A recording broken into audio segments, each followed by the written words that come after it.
Kalau dia sudah bisa tidak menyalahkan orang lain, dia mulai menyalahkan dirinya. Nih coba lihat, kita kalau satu tim kerja, terus ada masalah, kita nyalain orang apa nyalain diri? Kalau masih nyalain orang, mesti nafsul amarah. Tapi kalau sudah menyalahkan diri, lalu kita perbaiki, langsung dia naik menjadi an-nafs al-mulhamah, jiwa yang dapat inspirasi. Tapi inspirasi itu dua, fa'alhamaha fujuraha wa taqwaha. Allah itu memberikan bisikan kepada manusia, silakan dia memilih, ada yang baik, ada yang buruk. Itu pilihan kita. Pilihan inilah yang dipertanggungjawabkan nanti di akhirat. Tidak Allah cuma kirim sinyal, silakan kita pilih. Jika kita memilih kebaikan, lalu menahan diri dari keburukan, dicobain istiqomah. Biasanya 40 hari istiqomah, orang bisa langsung naik ke an-nafs al-mutmainnah. Apa arti mutmainnah? Jiwa yang sudah stabil, nggak labil lagi. Jadi kalau yang mulhamah ini, karakter mulhamah apa? Tidak bisa mandiri dalam kebaikan. Jadi kalau dia di komunitas orang-orang yang jahat, dia jadi jahat. Di komunitas orang baik, dia jadi sangat baik. Itu mulhamah.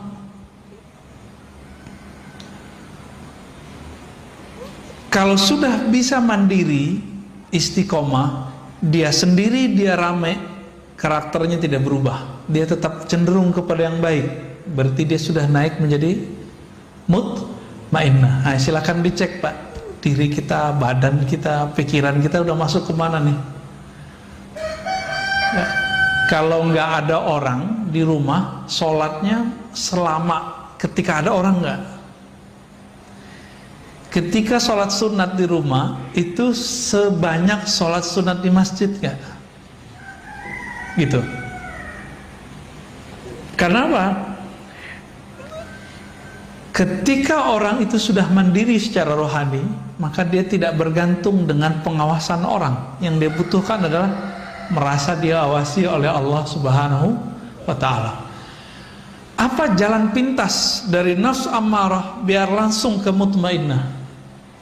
Jalan pintasnya cuma satu. Ini yang dikatakan dalam surat Ar-Ra'd ayat 28 yang sering kita baca. Ala bidzikrillah tatma'innul qulub. Ketahuilah, hanya dengan menyebut nama Allah, kita tambahkan sebanyak-banyaknya, maka dia bisa langsung naik ke menjadi mutmainnah. Jiwa yang tenang itu, kalau dia istiqomah di sini, maka dia akan mulai meridhai kehendak-kehendak Allah. Meskipun nanti, ini mohon maaf, mutmainnah ini bisa jadi Allah jebloskan lagi masuk ke dalam maksiat. Dia apakah putus asa kepada Allah atau dia cepat berpulang kepada Allah? Dijebak salah, apakah dia masih menyalahkan orang atau kemudian dia menyalahkan dirinya sendiri lalu memperbaikinya? Ini nafsu mutmainnah itu masih diuji, Pak. Masih diuji. Maka salaful Nabi pun diuji. Nabi Yusuf itu pernah bercermin. Dia mikir, kalau saya jadi budak harganya berapa nih? Merasa cakep deh. Bener, Allah buat skenario, beliau dibuang ke sumur. Itu bukan sumur kayak sumur di Indonesia. Sumur di sana itu kayak telaga aja. Ya, dibuang ke sana. Terus apa yang terjadi? Dipungut oleh orang, dijual, dan harganya murah. Itu ujian Nabi Yusuf, karena dia pernah kagum melihat wajahnya, maka dia diuji dengan wajahnya. Oh, kita berapa kali Pak diuji? Ya. Nabi Musa alaihissalatu wassalam, ketika beliau diuji satu pertanyaan, adakah orang yang lebih alim darimu hai Musa? Apa jawaban Nabi Musa? Enggak ada. Maka diuji dengan Nabi Khidir.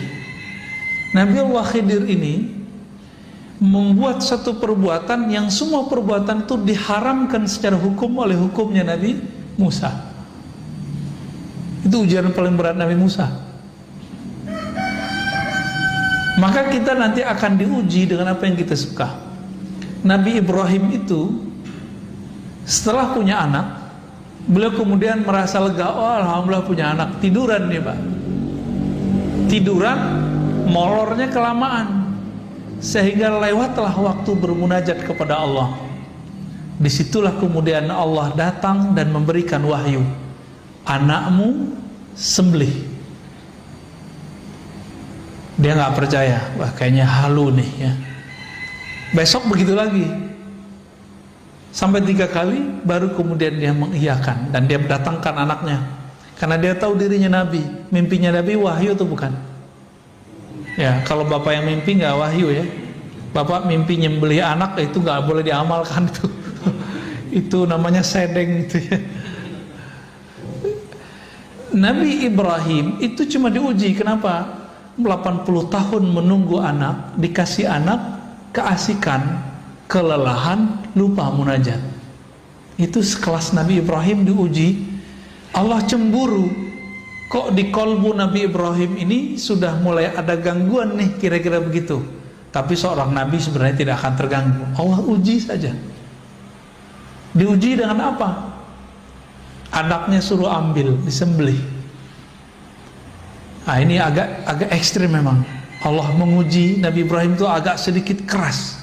Kenapa? Karena Nabi Ibrahim akan diabadikan namanya dalam sholat kita. Allahumma salli ala Muhammad wa ala ali Muhammad kama sallaita ala Ibrahim wa ala Ibrahim. Boleh pakai Sayyidina, boleh tidak ya.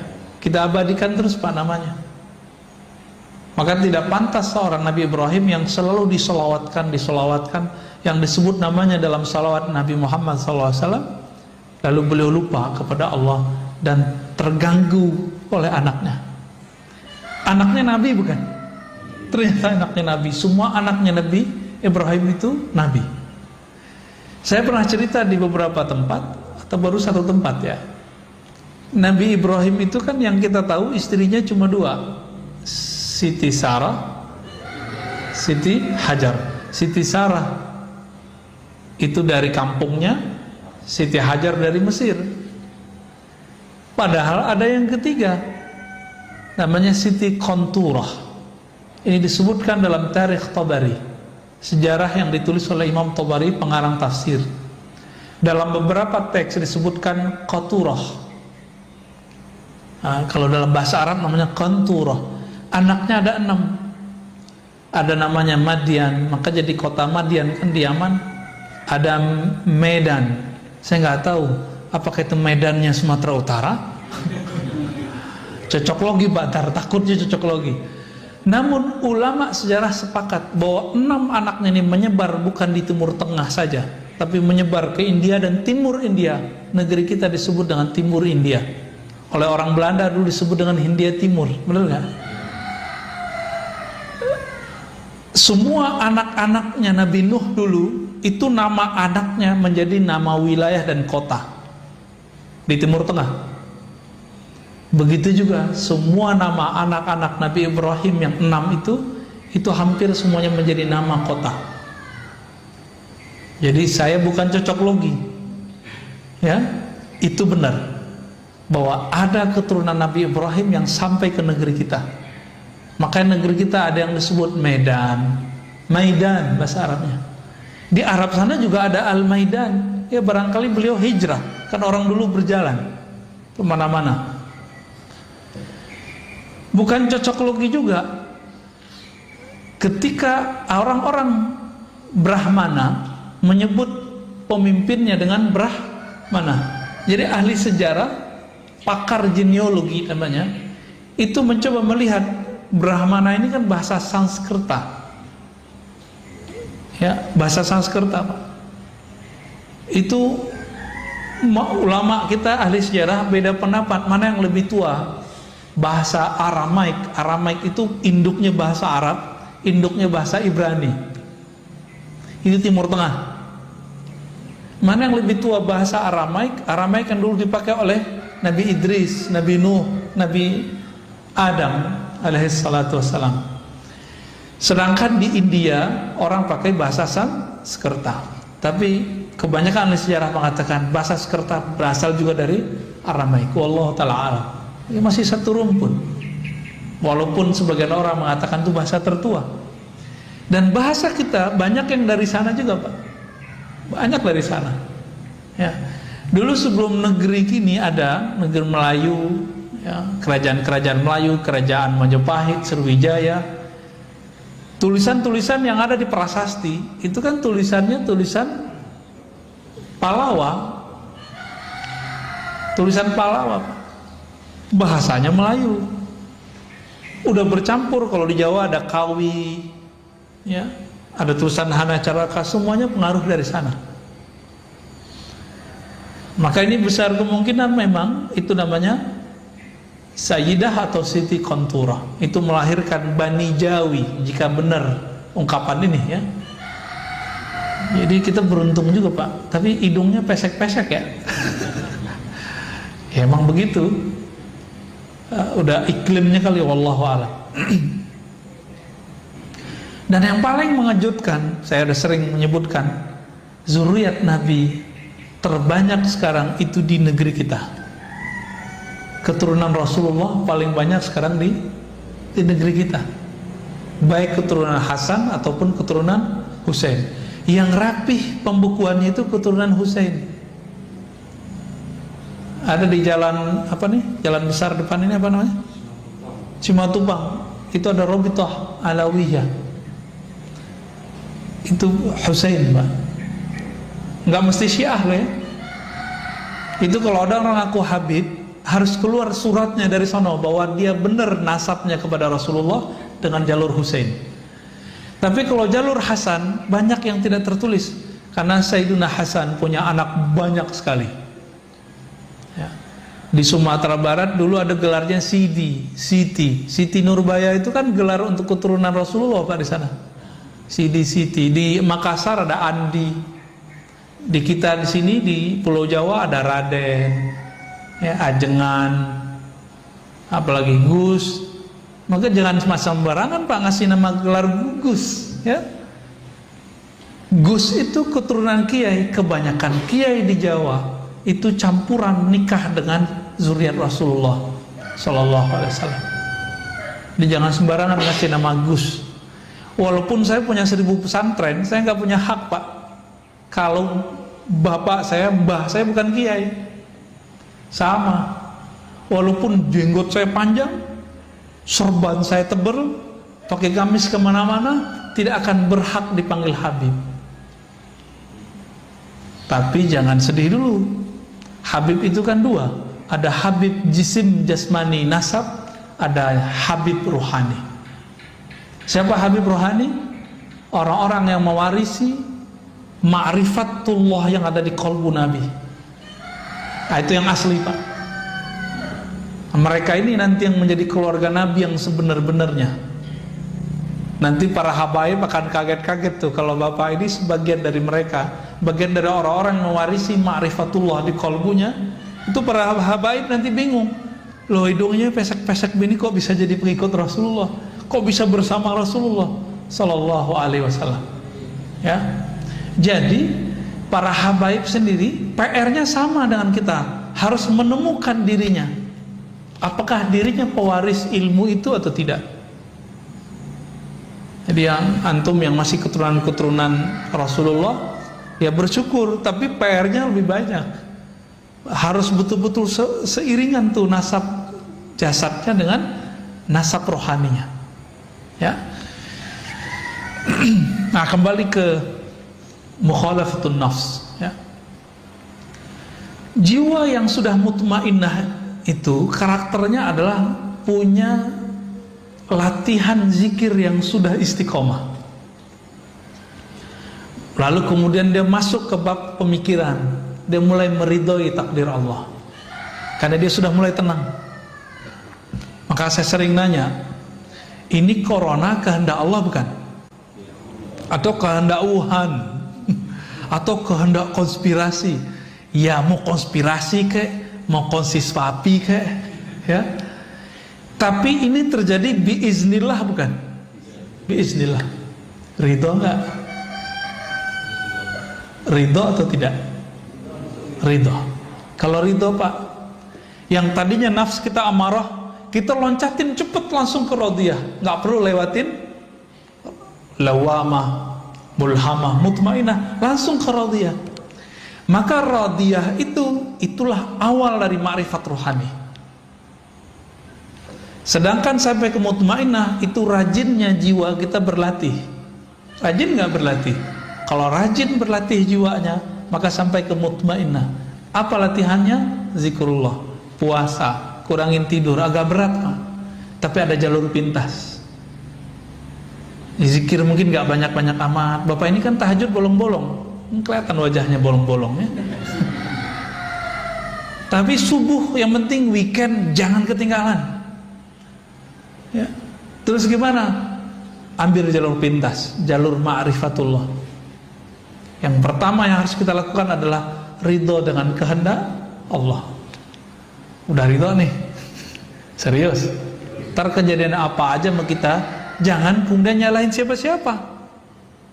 Ini ada ustadz, ada tetangga, ada siapa, tokoh kena covid, dikait-kaitkan dengan oh tuh dia munafik tuh kena covid. Loh, guru-guru kita hafiz Quran di Jawa, wali-wali Allah kena covid Pak. Kalau hafiz Quran yang sudah bertahun-tahun ngajar ini gak wali, terus dia apa dong? Meninggal karena covid. Jangan berprasangka, biasa aja ya. Emang covid nanya dulu, kamu waliullah bukan? Kamu beriman apa munafik? Kan gak nanya dia. Covid datang aja kan. Alhamdulillah kita sudah menemukan polanya, maka masjid kita bisa ramai lagi, alhamdulillahirabbil alamin. Kalau nggak kita sedih Pak ya, masjid sepi, udah berasa kayak kiamat aja rasanya ya.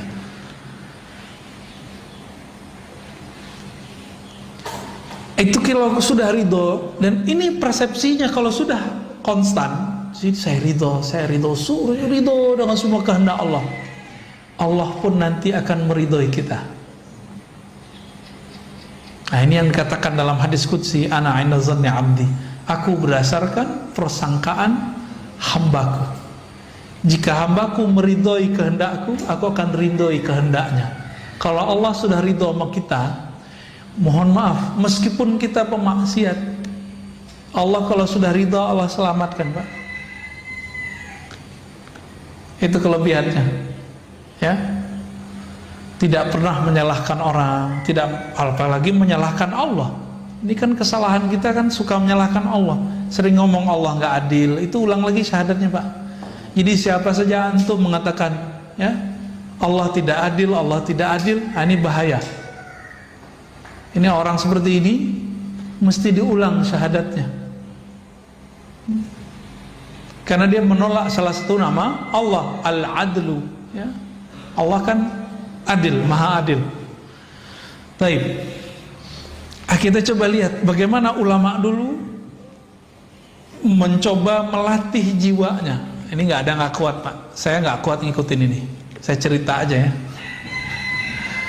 Imam Syarih Sakti 40 tahun menahan dirinya untuk tidak memakan atau mengkonsumsi sesuatu yang itu bersumber dari syahwatnya. 40 tahun Pak. Percaya karomah nggak? Percaya? Kalau ada orang zikirnya sudah istiqomah, tiba-tiba sejadahnya naik, percaya nggak? Percaya? Oke. Baru saya bacain Pak isinya. Kalau nggak percuma kita berceritain ya. Waruya rajulun jalisan fil hawa.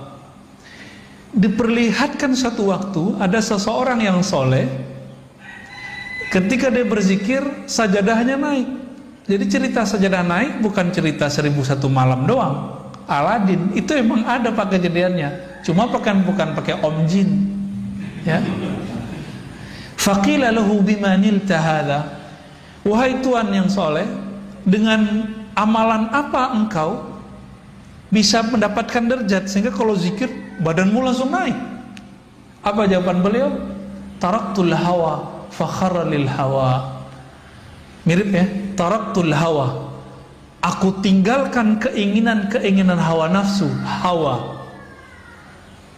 Fasakhara lil hawa, lalu Allah kemudian menundukkan hawa. Hawa itu udara, bisa melambung kayak Avatar. Avatar Eng ya. Tuh pada nonton ya. Sama aja sama bocah-bocah ya. Ya emang begitu kita Pak. Kita terhibur dengan melihat yang sebenarnya imajinasi itu ada ya. Dulu saya punya seorang guru. Guru saya ini tinggal di rumah mertuanya, nggak kelihatan kerja. Mertuanya marah, kesel sama dia, kayak jadi beban. Padahal banyak orang yang menghantarkan rezeki ke sana. Ada yang berobat, ada yang minta doa, ada yang minta ngaji. Ini guru saya nggak pernah ninggalin sholat duha, tidak pernah ninggalin tahajud. Setiap hari sholat tasbih. Ada yang setiap hari Pak sholat tasbih? Bawa tasbih aja enggak. Zikir pagi sore aja boro-boro. Ini tiap hari deh. Saya pernah ngikutin beliau waktu masih umur 12-13 tahun, sholat semalam 100 rakaat Pak, saya pernah ngikutin 100 rakaat. Untung ayatnya kuliah kulhu Pak, kalau enggak gempor juga kita ya. Di saat mertuanya bersuuzon, biasa orang kalau sudah umur agak tua kan kalau malam-malam bangun jam 2 dia bangun mau buang air kecil, rumahnya rumah panggung, mau turun. Karena tempat zikir itu nggak ada bisa di kamar, dia zikir di belakang ruang tamu, masuk ruang tamu belakangnya. Ketika dibuka pintu oleh si mertua, dia lihat noleh kiri kanan, kaget. Pas ngeliat ke kanan, itu sajadah udah nyundul ke atas kepalanya. Jadi kepala orang yang duduk di atas sajadah. Pas dilihat siapa? Dikirain hantu Pak. Ternyata mantunya. Mau pingsan. Semenjak saat itu dia nggak berani lagi menyindir, ya, ngata-ngatain. Di kampung saya itu kata-kata sindiran itu betul-betul dahsyat, ya. Dunia kata-kata di sana tuh, orang pinter ngomong situ, ya. Sampai dosen kita di salah satu kampus di Jakarta, saya tanya, Prof, kok nggak pulang kampung? Oh nggak kuat, nggak tahan sama kritik orang kampung katanya. Udah biasa di sini dicium tangan, ya kan, orang Jawa, orang Betawi, orang Sunda kan, jangankan guru ngaji, guru kimia aja dicium tangannya, ya kan? Tiba-tiba ada ustadz bilang cium tangan sama dengan menyembah guru, nisfu sujud. Dia nggak ngerti budaya, dia coba akal-akalin budaya orang dengan pemahaman yang dangkal. Nah, ini yang kemudian jadi panutan orang hari ini. Nauzubillah min dzalik. Jadi ini kejadian Pak. Kejadian ada sejadah naik, tinggal dia jalanin aja tuh sejadah sebenarnya. Ya.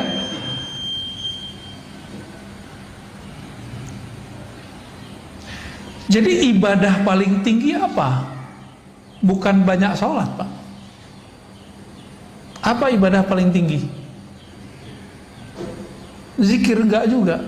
Ibadah paling tinggi melawan hawa nafsu. Itu ibadah paling tinggi. Kalau sudah sanggup sampai ke sana, maka ruhnya kemudian merdeka. Jadi bagaimana cara memerdekakan ruh? Lawan hawa nafsu kita. Itu ibadah badan, ibadah jiwa. Tapi ada ibadah lain, yaitu ibadah ruh. Kalau ruh, ibadah tertingginya apa? Bermakrifat kepada Allah, mengenal Allah Subhanahu wa ta'ala. Itulah sebabnya kenapa orang ngaji satu bab ilmu itu lebih afdol daripada sholat 1000 rakaat. Karena bisa jadi yang sholat 1000 rakaat tidak mengenal Allah, sedangkan yang ngaji cuma satu bab membuat dia mengenal Allah. Ini nanti syuruk nih. Antum yang belum paham juga pasti sholat syuruk duluan, gak mau dengerin ngaji, tinggalin aja. Nanti coba kita lihat aja Pak. Udah jelas ini lebih afdol dari 1000 rakaat, masih kejar 2 rakaat syuruk. Katanya Ustaz, itu haji dan umrah sempurna. Lah itu kan hadis nggak sahih. Yang sahih kan ini. Itu hadis paling tinggi cuma hasan li ghairihi, nggak sampai Pak sahih. Tapi kita doyan, kita ini mohon maaf, terobsesi mengejar pahala. Lupa bahwa pahala tertinggi itu ada di ruh. Ruh kita, karakternya cuma satu aja, dia suka mencari ilmu. Bapak kalau nggak ada ruhnya bercahaya ini nggak akan berani duduk lama di masjid, pasti takut corona. Ya gak? Tapi karena ruhnya itu kuat, kita dibentengi Allah Pak, tenang aja. Allah bentengi. Orang kalau nggak takut corona, apa yang terjadi? Karena hobi dengan nafsnya, rame Pak mall. Malam tadi saya kan belum sempat tidur kecuali di mobil nih tadi, karena ada yang nganter pulang. Tahu-tahu udah nyampe aja di rumah jam 3:30 ya. Jam 2:30 kita jalan dari Jakarta Timur dekat Bekasi, nyampe di rumah 3:30. Ya, itu aja tidur aja tadi tuh 1 jam ya, 1 jam kurang malah. Ketika saya tidak mengikuti gerakan ruh, saya malas loh Pak kesini. Kenapa? Mendingan tidur ya. Saat kita jalan malam-malam itu, orang masih ramai Pak di luar. Nggak ada orang takut corona hari ini. Orang takut karena tidak keluar, dia tidak bahagia. Jadi kehendak nafs aja bisa mengalahkan takut corona. Masa kehendak ruh kalah? Tapi ya buktinya begitulah ya. Cuma ya masjid kita jangan penuh-penuh amat, ntar jadi ramai juga Pak. Udah begini-gini aja udah. Ya segitu-gitu udah cukup lah, alhamdulillah. Apa kata Imam Ibrahim Al-Khawas? Man taraka syahwatan falam yajid samarata tarkiha fi qalbihi fahuwa kadhib. Orang yang mencoba meninggalkan salah satu kehendak nafsunya tapi tidak ada efek rasa manis di dalam jiwanya, berarti dia masih belum sungguh-sungguh. Fahuwa kadhib. Contohnya nih, puasa terasa lelah, terasa jadi beban, berarti puasanya belum sungguh-sungguh. Kapan puasa terasa nikmat? Kalau sudah sungguh-sungguh. Ini Allah kenapa Pak kasih kita amalan puasa? Karena kalau nggak dikasih puasa, 1 teguk pertama waktu berbuka itu nggak akan pernah kita ingat. Jadi supaya kita menghargai 1 teguk itu, Allah suruh kita berpuasa dari terbit fajar sampai terbenam matahari. Maka orang-orang yang sering menahan kehendak nafsnya, jiwanya itu, dia akan menikmati hidup di dunia meskipun dapatnya sedikit. Tapi orang yang mengikuti, menuruti semua keinginannya, mau dikasih berapa aja nggak akan puas ya.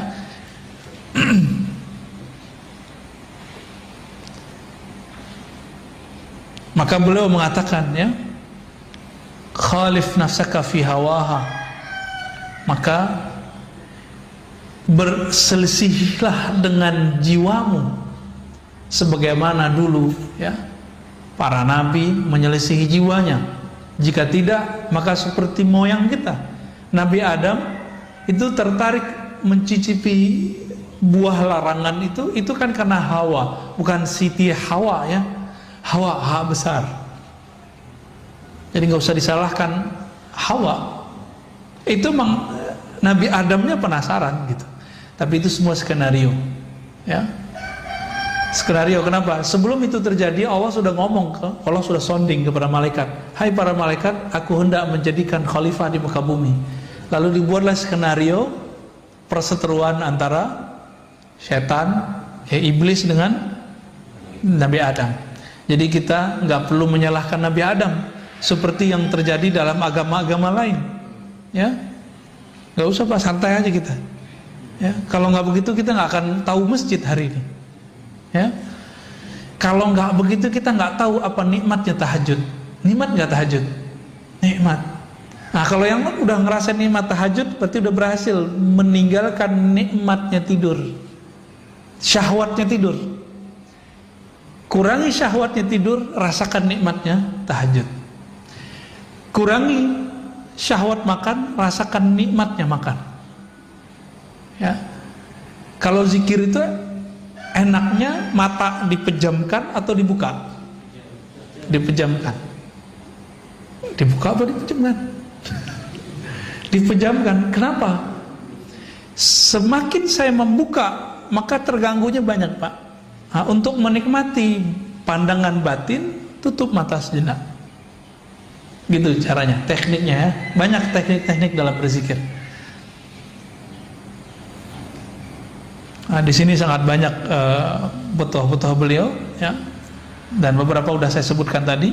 Dan beliau tutup dengan ayat ya ayyatuhan nafsul mutmainnah. Surat apa itu? Surah Al-Fajr bagian akhir. Wahai jiwa yang tenang, irji'i ila rabbiki radiyatan mardiyah. Langsung dapat undangan dari Allah. Pulanglah kamu ke sisi Rabbmu dengan rasa ridha dan diridhoi meskipun masih di dunia. Mereka yang disebut wali, Pak.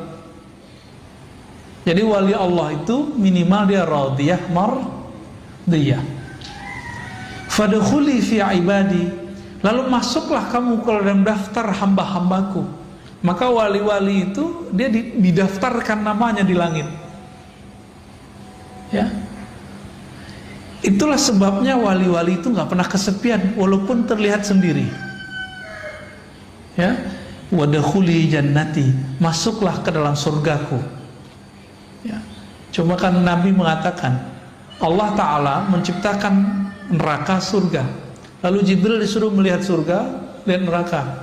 Lalu Allah bertanya, basa-basi, Jibril, menurutmu surga gimana? Apa kata Jibril? Hadis ini sahih, ada di riwayat Imam Nasai. Ya Rob, seandainya orang tahu apa isi surga, maka tidak ada yang akan lari darinya, pasti mengejar surga. Ditanya lagi, kalau neraka gimana? Maka pergi dia ngeliat neraka, balik. Ya Rob, seandainya orang tahu isi neraka, maka tidak akan ada yang berani mendekatinya. Lalu Allah ciptakan pada surga dikelilingi dengan hal-hal yang tidak disukai oleh jiwa kita, nafsu kita, disebut makarih. Wa huffatil jannatu bil makarih. Maka surga Allah balut dengan hal-hal yang tidak disukai oleh hawa nafsu. Wa huffatin naru bisyahawat. Lalu Allah balut, Allah hiasi neraka itu dengan syahwat-syahwat, keinginan-keinginan rendahan. Lalu Allah tanya lagi Jibril, apa kata Jibril? Ya Rob, kalau begini balutan surga, mungkin gak ada yang sanggup memasukinya. Ngelihat langsung pergi. Dilihat lagi neraka, apa kata Jibril? Ya Rob, kalau begini gak akan ada yang selamat. Tuh bahaya gak, Pak? Jadi kalau bukanlah karena rahmat Allah pada diri kita, kita gak selamat. Jadi walaupun kita sekarang taat atau apapun, jangan pernah merasa diri kita yang taat. Semuanya rahmat dari Allah. Bisa keluar dari maksiat itu karena rahmat bukan? Atau karena kita hebat? Saya yakin bukan karena kita hebat, Pak. Sehebat-hebat orang, sehebat-hebat Barsisa. Barsisa itu tadi sama. Itu zikir ngawang deh. Karena saking terkenalnya si Barsisa ini, maka datanglah banyak jamaah. Udah gak muat kata Barsisa, ente duduk di atas. Dulu belum ada lantai 2. Di atas itu maksudnya apa? Berlapis-lapis, Pak. 1, 2, 3 sampai kemudian ke bagian yang tinggi. Apakah dia waliullah? Belum tentu. Kenapa? Karena dia merasa begitu, merasa taat dengan riyadhahnya, latihan-latihan dirinya, maka dia tidak jadi kekasih Allah. Kalau dia kekasih Allah, pasti Allah selamatkan ketika maksiat. Terjebak maksiat nggak Barsisa? Terjebak. Kita ini kan tidak ada yang terjamin nanti nggak maksiat, benar kan? Maka mintalah rahmat Allah. Maka Nabi berdoa, nih silakan diamalkan doa ini, Pak. Allahumma rahamni bitarkil ma'asi. Ya Allah, rahmati aku, sayangi aku dengan meninggalkan maksiat. Setiap hari sekali aja baca doa ini. Allahumma irhamni bitarkil ma'asi. Kalau bukan karena rahmat Allah, kita nggak sanggup meninggalkan maksiat. Berarti bisa taat karena rahmat Allah juga. Inilah hakikat kalam Nabi. Tidaklah masuk surga seorang kamu kecuali dengan rahmat Allah. Ya. Alhamdulillah Rabbil Alamin. Kira-kira itu Bapak Surmakan Allah kajian kita. Ada yang mau didiskusikan?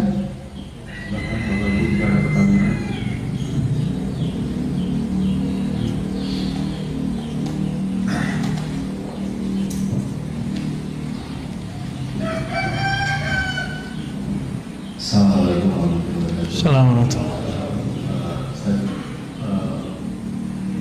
Kan ada istilah yang tahu wali dan biasanya wali. Nah, terutama sekarang di daerah digitalisasi dengan informasi ini, soal wali sebenarnya interpretasi kewaliannya. Itu yang satu. Kedua, pendapat Ustaz tentang Habib Syekh itu. Ya. Ini pertanyaannya berat ini ya. Wali tidak mengetahui kecuali wali. Ini kita bagi dulu Pak. Jadi wali itu boleh dibagi tiga dalam hal dikenal atau tidak dikenal. Pertama, paling rendah, wali yang dia tidak tahu kalau dirinya wali. Inilah perdebatan Imam Ibnu Furaq dengan Qushairi, muridnya. Muridnya ternyata lebih tinggi daripada dia. Kadang muridnya bertasawuf. Karena untuk mencapai mukhalafatun nas itu butuh seorang guru. Imam Qushairi punya mentor, guru, mursyid yang membantu dia untuk melatih jiwanya. Gitu. Ibnu Furaq ngotot, wali gak tahu dirinya wali. Itu maksudnya dia sendiri. Dia gak tahu kalau dirinya adalah seorang wali. Qushairi ngotot, bukan wahai Tuan Guru, wali tahu dirinya wali. Itu dirinya sendiri juga. Ya. Masya Allah canggih amat di print segala ya. Baik. Yang kedua, wali yang sesama wali saling mengetahui. Itu yang antum tanyain tadi. Jadi sesama wali tahu, sesama jawara tahu ini jawara nih bukan ya. Sesama ahli keilmuan mengerti orang yang diajak ngomong ini ahli ilmu gitu. Maka wali juga sama. Wali ini kan ukurannya bukan pada penampilan, tapi pada ma'rifatullah. Dia kenal Allah seberapa. Karena wali itu diartikan kekasih Allah. Ya kalau bahasa ininya pacarnya Allah, kita kira begitulah. Tapi kan Allah nggak pacaran Pak. Ini bahasa biar mudah aja ya. Orang kalau udah sayang dengan sesuatu, dia akan mengenal seluk-beluknya. Si wali itu sangat mengenal nama dan sifat Allah dan seluk-beluk seputar nama dan sifat Allah. Maka disebutlah dia wali. Jadi bukan karena keramat, ya, bukan karena banyak jamaah, bukan karena air doanya mustajab, bukan. Tapi karena dia mengenal nama dan sifat Allah Subhanahu wa ta'ala. Dan yang ketiga, wali yang dirinya tahu dia wali, tapi di luar sana tidak ada yang tahu dirinya wali kecuali Allah. Disebut dengan rijalul ghaib. Rijalul ghaib, udah rijal ghaib dia. Nah, wali-wali ini kalau ketahuan dia minta mati. Jadi kalau ada wali itu baru muncul mati, yaitu mungkin dia rijalul ghaib kali. Ya.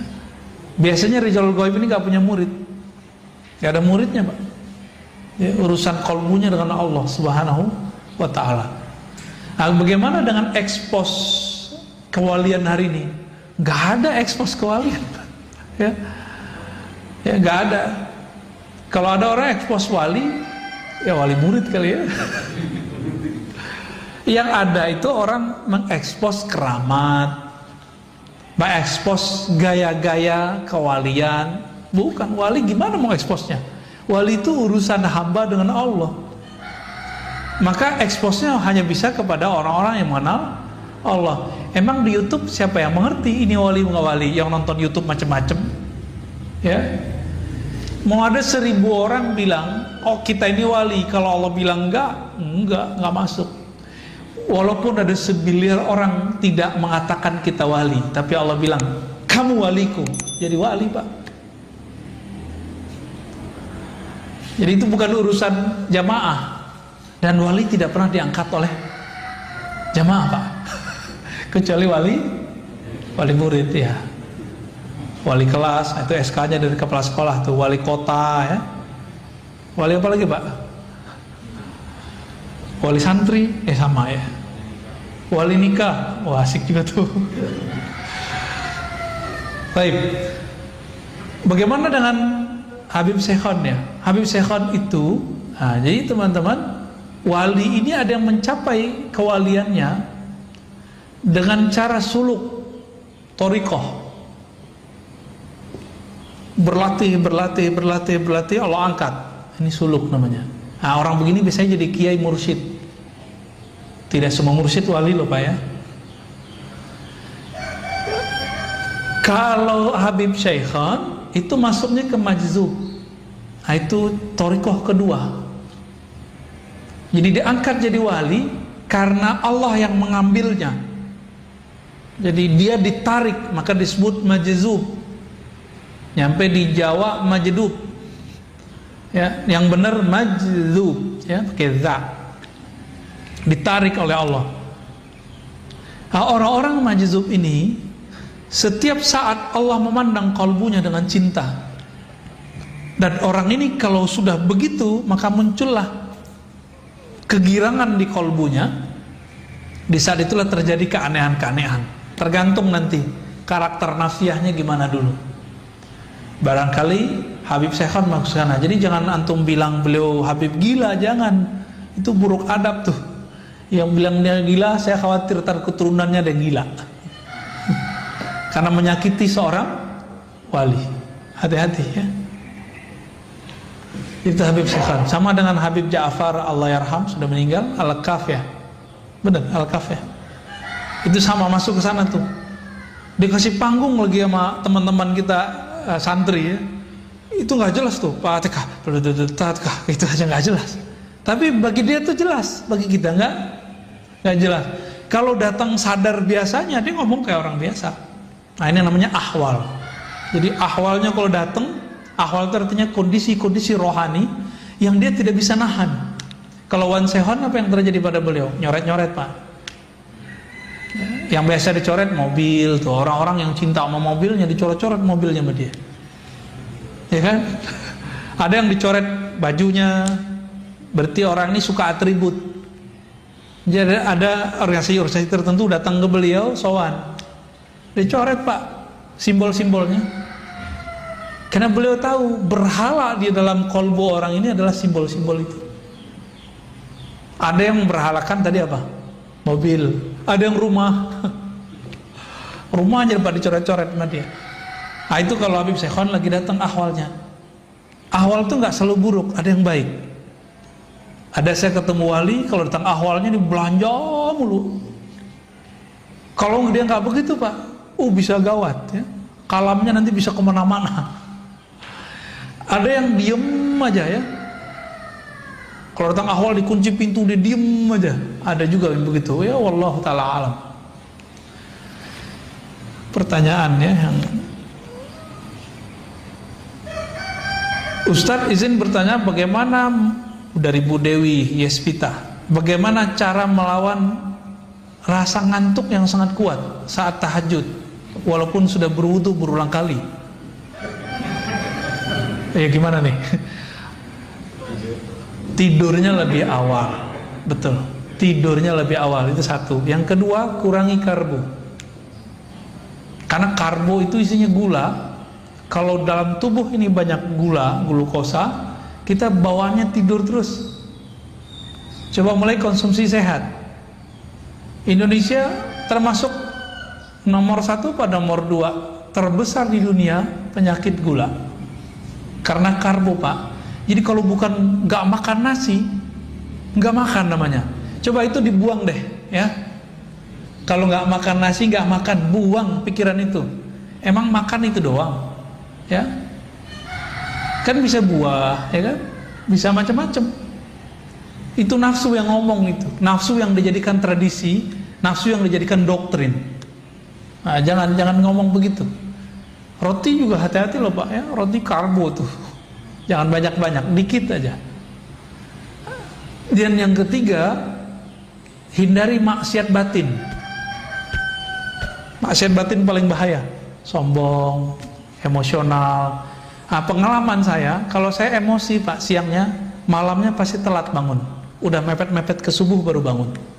Itu berarti siangnya saya marahin anak saya, atau marahin istri saya Pak, atau kesel sama tetangga mana gitu ya, atau kita jalan dibela orang, kita balas ngebel orang, itu ngefek semua. Bukan masalah ngebelnya, tapi di sininya nggak beres. Karena di sini nggak beres, ruh kita kelelahan. Karena dia kelelahan, jiwa kita juga kecapean, dia butuh rehat. Tidurnya jadi panjang. Maka kalau ngantuk, tidur aja, jangan dipaksain tahajud. Nanti pas ruku baca Fatihah lagi ya. Jadi cukup. Jadi kalau yang begini nih, Bu Dewi Yespita dan mungkin teman-teman sebagian, sholat witir dulu sebelum tidur, sampai nanti sudah jadi habit, baru nanti dipindahin ke akhir malam jadi tahajud. Ya, agama kita nggak saklek kok, fleksibel. Khawatir nih nggak bisa witir sebelum tidur, udah habis isya, setelah sholat sunat langsung witir, boleh. Salah satu guru saya namanya Syekh Ahmad Darwis, ahli hadis, habis isya dia langsung witir. Tapi isyanya lama Pak. Dia isya itu baca Quran 2 juz, 3 juz, kadang 5 juz. Langsung pada keok semua ya. Jadi saya nungguin gitu, udah 3 juz, nggak selesai beliau. Ya, kalau kita juz alpukat, udah 1 juz tuh. Juz apa lagi? Juz mangga gitu ya. Apakah boleh sholat memejamkan mata karena rasanya bisa lebih khusyuk? Memejamkan mata tidak diatur dalam hadis Nabi, tidak juga dalam Al-Quran, tapi masuk ke ranah fikih. Nah, ulama ahli fikih, karena mungkin ada kasus dulu di kalangan para santri, kalau dia pejamkan mata lagi sujud nggak balik-balik Pak. Itu kan kejadian di pesantren. Saya kan 15 tahun Pak tinggal di pesantren, belajar dan mengajar. Itu santri kalau dia merem sujud nggak balik-balik, sujud aja, kita udah assalamualaikum dia masih sujud. Hakon Pak ya, kalau nggak percaya kita lihat. Anak bapak jangan-jangan yang pesantren begitu juga, atau jangan-jangan bapak-bapak ini pernah begitu, ya, pernah ngantuk pas Ramadan tuh subuh-subuh nggak balik-balik pas sujud, ya. Itu terjadi, ya. Jika memejamkan mata membuat tambah syahdu, tambah fokus, maka boleh memejamkan mata. Tapi jika memejamkan mata membuat pikiran kita kemana-mana, maka makruh. Itulah makruh hukumnya. Jadi jangan saklek.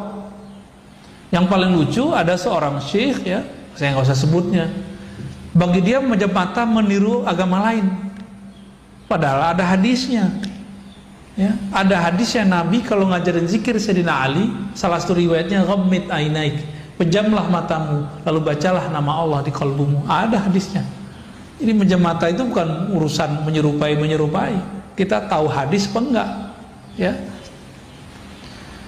Jadi boleh dengan syarat itu, makruh dengan syarat yang tadi, ya.